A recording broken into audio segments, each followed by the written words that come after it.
오늘 3일밤 예배해 주신 하나님의 말씀은 누가복음 22장 32절 말씀입니다.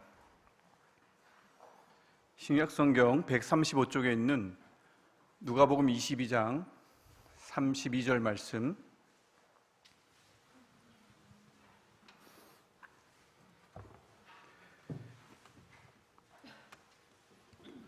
누가복음 22장 32절 말씀, 이 한 구절을 한 목소리로 함께 읽겠습니다. 그러나 내가 너를 위하여 내 믿음이 떨어지지 않기를 기도하였노니 너는 돌이킨 후에 내 형제를 굳게 하라. 아멘. 여호와를 경외하며 그의 길을 걷는 자는 복이 있도다. 아멘. 이 시간은 제법 피곤한 시간입니다. 직장인들은 퇴근하고 바로 이곳으로 오셨을 테고, 직장인이 아니더라도 지금 저녁 식사를 하고 오시는 시간이라 좀 피곤할 수 있는 시간인데, 직장인들은 아직 주말이 멀었고 또 퇴근하고 또 바로 가시는 분들도 계시지만 또 구역장 공과 교육이 남아있는 분들도 제법 많고, 이 시간은 제법 이렇게 손쉬운 시간은 아닌데, 이 시간을 사모하고 하나님을 사모하고 예배를 사모하여 이곳에 나온 모든 분들에게, 모든 예배자들에게 방금 시편 128편 1편 1절이 기원하는, 기도하는 복이 그대로 쏟아 부어지기를 주님의 이름으로 축복합니다. 복은 복이고 피로는 피로지 하시는 분들이 혹시 계실지 모르겠어요.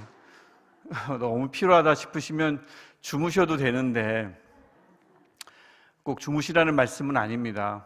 제가 옛날에 언제 한번 어디서 나누는지 잘 기억이 안 나는데, 제가 저희 집을 한번 나간 적이 있어요. 어릴 때 얘기죠. 어릴 때 얘기에 제가 그냥 나간 게 아니고 아버지가 나가라고 하셔서 나갔거든요. 저는 그냥 나가는 사람은 아니에요. 제법 모범생이었습니다. 근데 나가라고 하셔서 나갔는데 들어왔더니 막 혼내시는 거예요. 왜 혼내셨을까요? 나가란다고 나가냐 해서 혼났어요. 피곤하시면 주무십시오. 네. 제가 어느덧 우리 시내가 푸른 나무 교회에 온 지 11개월이 됐습니다. 제가 3주차 때 첫 설교를 한 게 엊그제 같은데 벌써 11개월이 됐습니다. 11개월이 되는 동안 이 예배 저 예배에서 다 설교를 해봤는데, 제가 수요 예배는 한 번도 설교한 적이 없는 거예요. 제가 자그마치 월드컵 때 전반전과 후반전 사이 하프타임 때도 설교를 했던 사람인데, 아니 시내가 푸른나무 교회 수요 예배를 설교를 안 해서야 되겠냐 하는 생각이 들어서 제가 그 설교 한 달 일정을 제가 짜거든요. 그래서 수요 예배에 제 이름을 덜컥 올려다 놓았습니다. 그래서 제가 여기 있는 거예요. 담임 목사님이 어디 가신 것도 아닌데 저기 앉아 계시지 않습니까? 제가 이 자리에 있습니다. 수요 예배 설교도 한번 해봐야겠다. 비교적 새벽보다는 덜 어리버리한 이 시간에 한번 꼭 서고 싶었습니다. 요즘 여러분 큐티도 하고 말씀 통독도 하고 말씀 열심히 읽고 계시죠?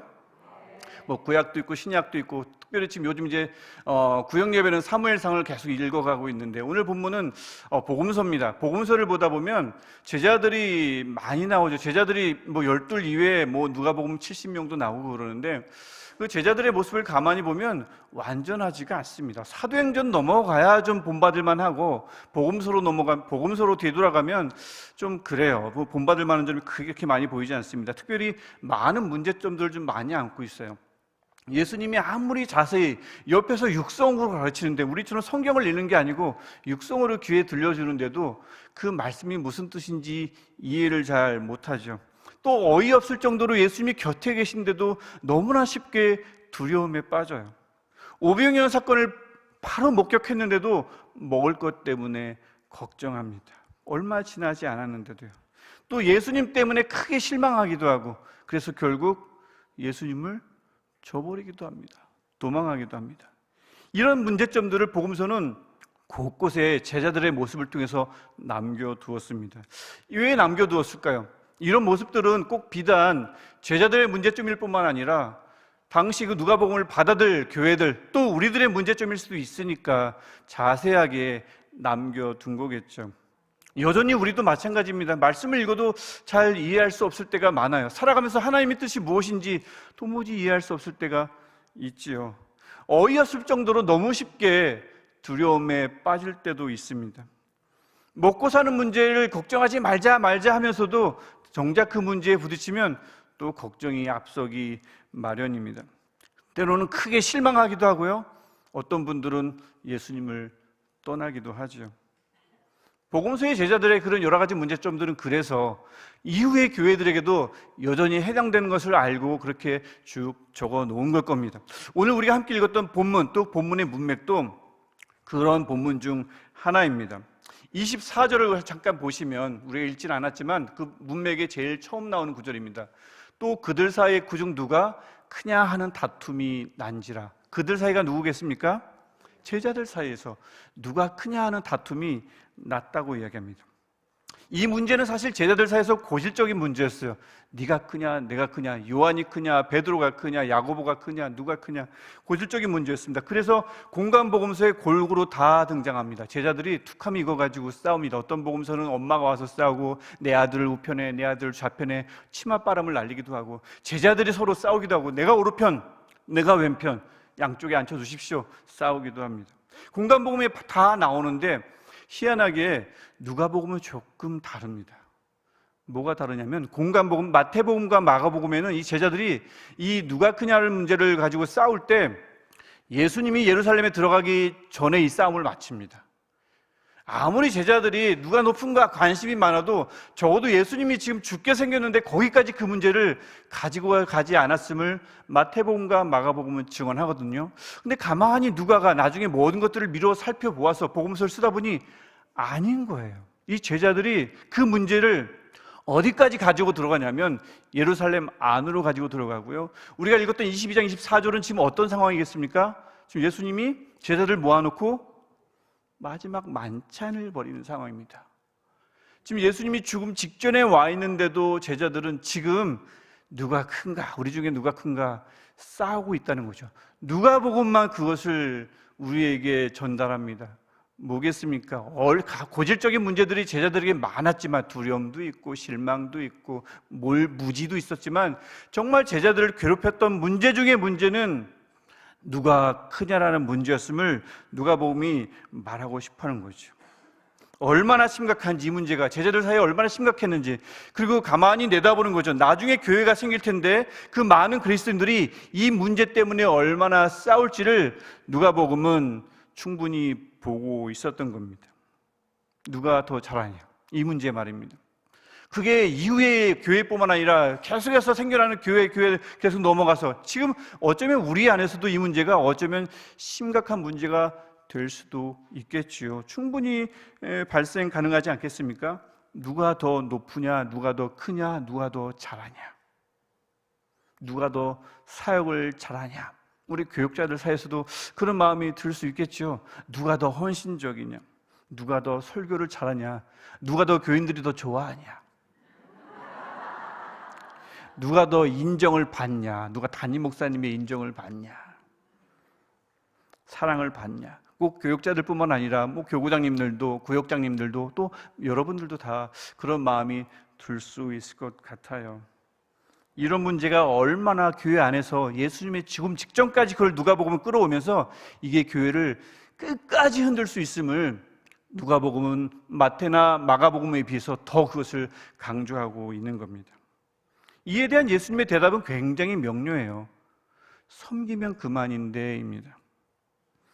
누가 더 위대해 보이는가, 누가 더 크냐, 이 문제는 참으로 부질없는 문제인데 그냥 예수님을 닮기만 하면 그만인데, 그래서 29절과 30절을 보면 예수님을 닮아서 꾸준히 따르기만 하면 하나님 나라에서 예수님이 그들을 높여서 그들을 다스리는 위치에 올려주실 텐데 대체 왜들 그러냐라는 게 예수님의 말씀이죠. 29절과 30절의 말씀이 그렇습니다. 31절은요 바로 그런 이들, 예수님은 죽음 직전에 와 있고 마지막 만찬을 벌이고 있는데도 누가 크냐라는 문제에서 해방되지 못한, 자유롭지 못한 이들을 향해서 31절이 말하고 있는 겁니다. 사탄이 밀가부르듯, 즉 체질을 한다고 하는데 그 대상이 누구인가? 누가 더 크냐에 사로잡힌 사람들, 바로 그 사람들인 거죠. 연약한 사람들, 서열에 목숨 거는 사람들, 그 사람들을 사탄이 주목하고 있다라고 31절은 말합니다. 한번 같이 읽어보실까요? 시몬아, 시몬아, 보라, 사탄이 너희를 밀가부르듯 하려고 요구하였으나 저기서 말하는 너희는 방금 누가 크냐? 싸우고 있던 제자들을 가리키고 있습니다. 근데 여기서 정말 사탄이 밀가 부르기, 즉 체질, 알곡과 쭉정이를 나눌 수 있는 능력이 사탄에게 있을까요? 있었을까요? 그리고 지금 있을까요? 있을까요? 없어요. 사탄은 그럴 능력이 없습니다. 나누는 것은 하나님의 고유 권한입니다. 저번에 제가 말씀 나누기도 했지만 마태복음 13장 첫 번째 비유를 가면 길가와 좋은 땅을 나누는 것은 복음의 씨앗입니다. 사탄이 나눌 수가 없습니다. 하나님의 복음의 씨앗이 나누는 거고요. 마태복음 25장 가면 왼편과 오른편을 나누는 분은 하나님이십니다. 특별히 아모스 9장 9절을 함께 읽고 싶은데 아모스 9장 9절을 보면 우리 함께 읽겠습니다. 보라, 내가 명령하여 이스라엘 족속을 만국 중에서 체질하기를 채로 체질한 같이 하려니와 그 한 알갱이도 땅에 떨어지지 아니하리라. 아멘. 이 말씀의 주어가 누구겠습니까? 하나님만이 하시는 거거든요. 하나님만이 진짜 체질하시고 하나님만이 진짜 분리시킵니다. 사탄은 그럴 능력이 없습니다. 그러니까 우리가 방금 읽었던 31절 끝부분을 보면 마음대로 체질을 못하니까 뭘 한다고 기억나십니까? 요구하였으나. 사탄은 단독적으로 체질할 권한이 없어요. 능력도 없습니다. 그 제자들, 그리스도인들을 체질할 능력이 없다 보니 하나님께 요구할 것이라고 31절은 말씀합니다. 마치 욥기서 1장 2절에 나오는 그 사탄처럼 말이죠. 하나님의 허락을 받고 시험하죠. 그리고 결국 허용됩니다. 허용하지 않지, 하나님께서 거부하지 않습니다. 허용합니다. 그래서 사탄은 그때부터 지금까지 계속 다니겠죠. 밀가 부르려고, 체질하려고 다니는 겁니다. 어떻게든 알곡을 쭉정이로 끌어내려 보려고 지금까지, 그때부터 지금까지 열심히 시도하고 있는 거죠. 요구하고 분명히 허락받았거든요. 우리 본문을 보면 그 1차 대상이 바로 베드로입니다. 33절에 그런데 베드로를 한번 보십시오. 33절을 보면 베드로의 지금 상태를 한번 잘, 이 말씀을 함께 읽고 한번 보십시오. 그가 말하되 주여 내가 주와 함께 오게도 죽는 데에도 가기를 각오하였나이다. 베드로가 지금 자신이 넘칩니다. 내가 각오만 하면 다 될 줄 알아요. 다 되는 줄 압니다. 그런데 우리가 잘 아시듯이 베드로가 정말 저대로 합니까? 예수님을 몇 번 부인하죠? 3번 부인합니다. 분명히 누가복음 9장 23절을 보면 나를 따르려거든 누구를 부인하고? 자기를 부인하고 라고 9장 23절에 나오는데 예수께서 이렇게 말씀하실 때 부인하다라는 동사의 목적어는 반드시 자기 자신이어야 합니다. 복음서에 부인하다는 표현이 별로 나오지 않습니다. 딱 나올 때 그 부인하다의 동사의 목적어는 무조건 자기 자신이어야 돼요. 그런데 베드로는 자신이 있거든요. 확신이 있거든요. 내가 할 수 있다 생각하거든요. 그래서 부인하다의 목적어를 자기 자신에 두지 않고 자기 자신 쏙 빼버리고 결국 누구를 둡니까? 자기 자신을 확신하다가 실패하죠. 부인하다의 목적어에 누구를 두죠? 예수님을 두죠. 예수님을 부인하죠. 3번 부인하게 된 겁니다. 3번이란 말이죠. 사탄의 체질이 성공한 것 같습니다. 그래서 다른 복음서에 보면 그 상황에서 예수님이 사탄아 내 뒤로 물러가라, 그 상황 속에서 나오는데 그 명령은 우연이 아닙니다. 사탄이 베드로를 체질했고 이미 사로잡힌 상태거든요. 그래서 예수님은 베드로에게 뒤로 가라고 사탄에게 명령하는 거죠. 그렇다면 정말 사탄은 밀가 부르듯 하는 이 체질하는 일을 성공하고 만 것일까요? 아니죠. 우리가 함께 읽은 본문이 보여주듯 사탄은 체질에 성공할 수가 없게 되어 있습니다. 왜 그럴까요? 누구 때문에요? 예수님 때문에 그렇습니다. 예수님이 일단 그래서 체질에 성공할 듯한 사탄의 시험을 막아보기 위해서 계획을 세우신 본문이 우리가 함께 읽었던 그 말씀이 우리가 함께 읽었던 본문입니다. 예수님의 작전은 한 명, 즉 사탄의 체질의 1차 대상인 한 명, 베드로를 위해서 기도하는 것이었습니다. 오늘 읽었던 32절 본문 다시 한번 보실까요? 그러나 내가 너를 위하여 내 믿음이 떨어지지 않기를 기도하였노니 너는 돌이킨 후에 내 형제를 굳게 하라. 예수님 말씀하십니다. 내가 너를, 베드로를 위하여 기도하노니. 무엇을 위해서요? 베드로의 믿음이 떨어지지 않기를 위해서. 여기서 떨어지다는 뭐 기름 10칸에서 9칸, 뭐 4칸에서 3칸으로 떨어지는 그 떨어지다의 뜻이 아니고 사라지다, 없어지다, 메마르다라는 뜻입니다. 믿음이 완전히 메마르지 않도록 예수님께서 기도하시겠다는 겁니다. 바로 그거죠. 베드로가 예수님을 부인했지만, 자기 자신을 부인하라고 했는데도 예수님을 부인했지만, 그럼에도 불구하고 베드로가 나중에 돌아오지 않습니까? 돌아온 이유는 그 베드로의 부인보다 예수님의 기도가 더 강력했기 때문입니다. 예수님이 베드로를 위해서 기도한 그 기도 때문인 거죠. 바로 그 예수님의 기도 덕분에 베드로가 돌이킬 수 있었던 겁니다. 닭울음소리가 베드로를 일깨웠다고요? 그건 아닙니다. 예수님의 기도가 그를 돌이키게 한 겁니다. 물론 능력, 물론 노력, 물론 열심도 중요하죠. 새벽에 일어나서 기도의 자리로 나오는 열심 중요합니다. 나의 열심이 필요하죠. 하지만 정말 내 믿음이 떨어지지 않는 이유는, 내 믿음이 계속해서 유지할 뿐만 아니라 위로 올라가는 근본적인 이유는 나의 열심도 나의 기도 때문이 아니라 누구의 기도요? 예수님의 기도 때문입니다. 나의 열심은 필요하지만 정말 중요한 것은 예수님의 기도, 그것 때문이죠. 꽃기호하는 어떤 사건, 꽃기호와 같은 어떤 계기, 그것이 어떠한 한 사람을 돌이키게 만든 것 같지만 아닙니다. 믿음이 떨어지지 않게끔 기도하셨던, 단번에 기도하셨던 예수님의 기도, 지금까지도 유효한 그 예수님의 기도 덕분에 많은 이들이 돌아오고 많은 이들의 믿음이 떨어지지 않는 겁니다. 바로 그 기도 때문이죠. 내가 먼저 주를 위해 기도한 줄 알았더니 예수님이 먼저 나를 위해서 기도했구나. 이 본문이 우리에게 그 말씀을 보여주고 있죠. 나를 위한 예수님의 기도 덕분에 오늘도 내 믿음이 떨어지지 않는 줄 믿습니다.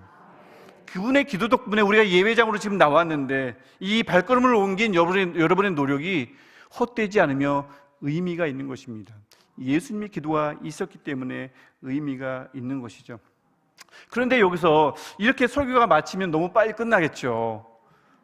본문도 여기서 끝나진 않습니다. 좀 더 해야 합니다.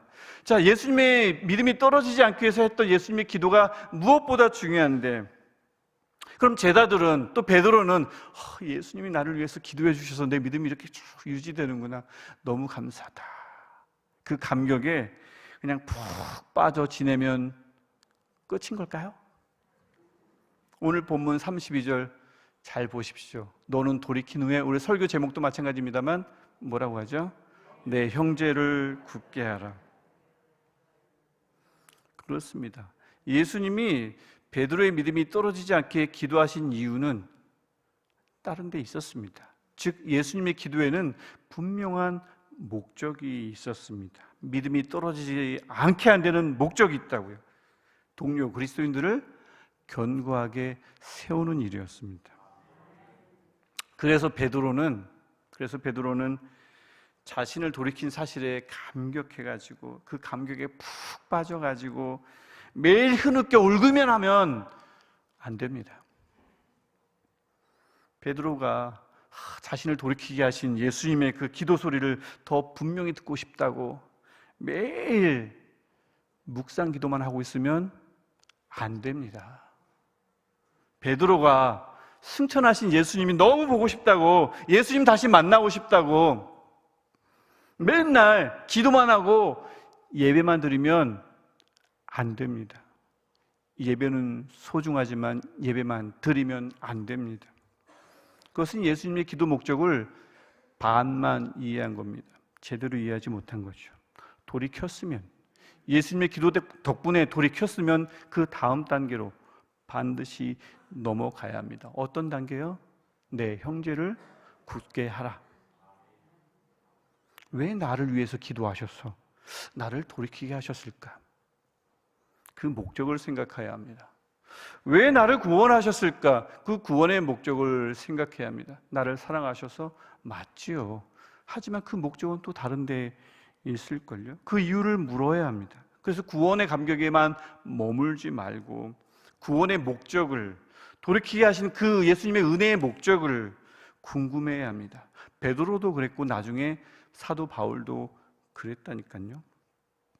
왕관의 보석같이 보배로운 시냇가 푸른 나무 교회 성도 여러분, 예배당이라는 온실 안에서 가만히 앉아 예배의 감격만 누리려 하지 마시고 자신을 부인하고 희생하는 섬김의 자리로 나아가는 축복이 있기를 원합니다. 남의 희생을 편안히 누렸으면 이제 내 희생으로 남을 섬길 차례가 되었습니다. 사랑의 수고를 보일 차례가 되었단 말입니다.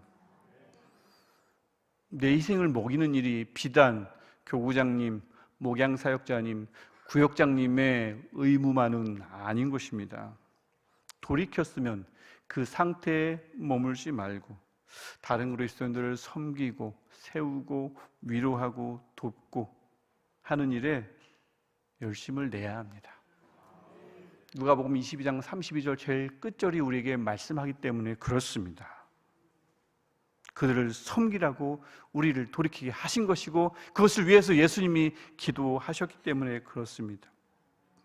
이것이 베드로를 그리고 우리를 향한 예수님의 기도의 궁극적인 목적인 줄 믿습니다.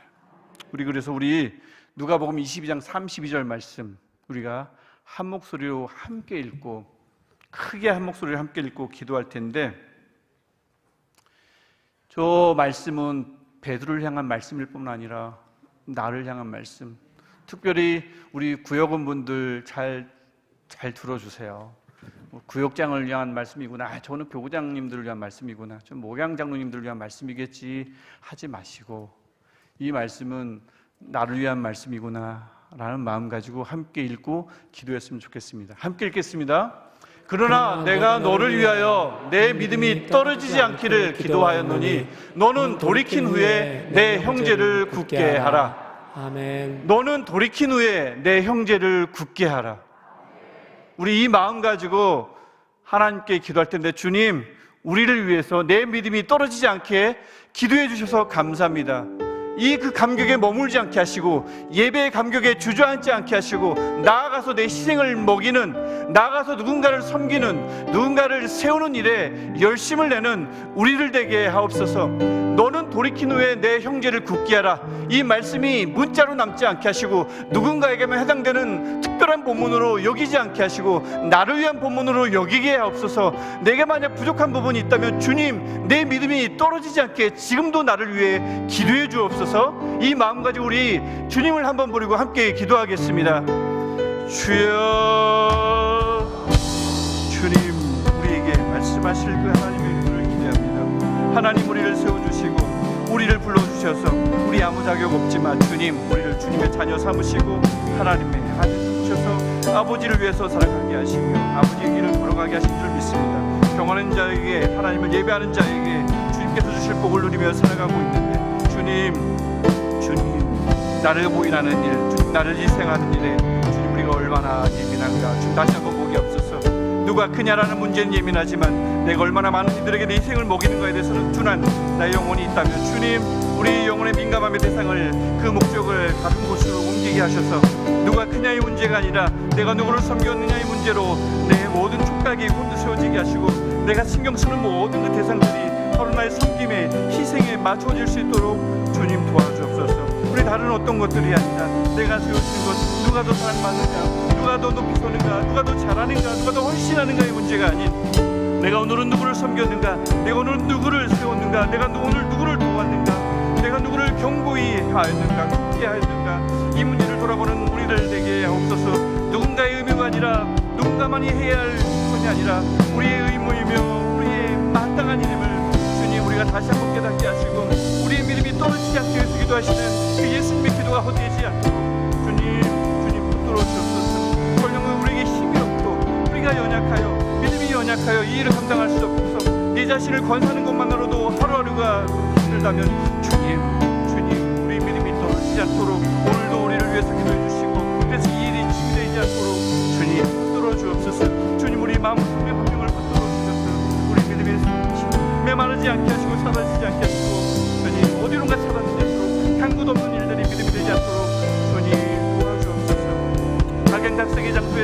살게 하시고 희생하게 하시고 누군가를 가르치게 하시고 주님 깨옵소서. 우리에게 그 마음을 허락하여 주시옵소서. 베드로를 위해 기도해 주신 예수님, 그 기도가 지금 우리에게도 유효한 줄 믿습니다. 그래서 우리가 돌이켜 하나님께 돌아와 하나님의 자녀가 된 줄 믿습니다.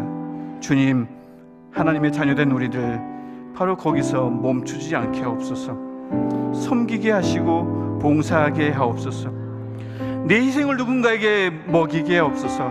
아이들을 가르치게 하시고 누군가를 양육하게 하시고 찬양으로 노래하게 하시고 다양한 자리에서 봉사하고 섬길 때, 그리고 예배하는 온실에서 나와 황무지 같은 섬김의 장으로 나아갈 때에, 그래서 예수님의 기도가 지금도 헛되지 않은 줄 믿습니다. 하나님, 간절히 바라기는 무엇보다 이런 모든 일들이, 이 섬기는 일들이 괜히 무겁게 느껴지고 다른 사람의 의무처럼 느껴질 때에 또한 형식적인 의무가 되지 않도록 주님, 오늘도 우리의 믿음이 떨어지지 않게 기도해 주옵소서. 우리를 위해 지금도 기도해 주실 예수님의 이름으로 기도합니다. 아멘. 하늘에 계신 우리 아버지, 아버지의 이름을 거룩하게 하시며 아버지의 나라가 오게 하시며 아버지의 뜻이 하늘에서와 같이 땅에서도 이루어지게 하소서. 오늘 우리에게 일용할 양식을 주시고 우리가 우리에게 잘못한 사람을 용서하여 준 것 같이 우리 죄를 용서하여 주시고 우리를 시험에 빠지지 않게 하시고 악에서 구하소서. 나라와 권능과 영광이 영원히 아버지의 것입니다. 아멘.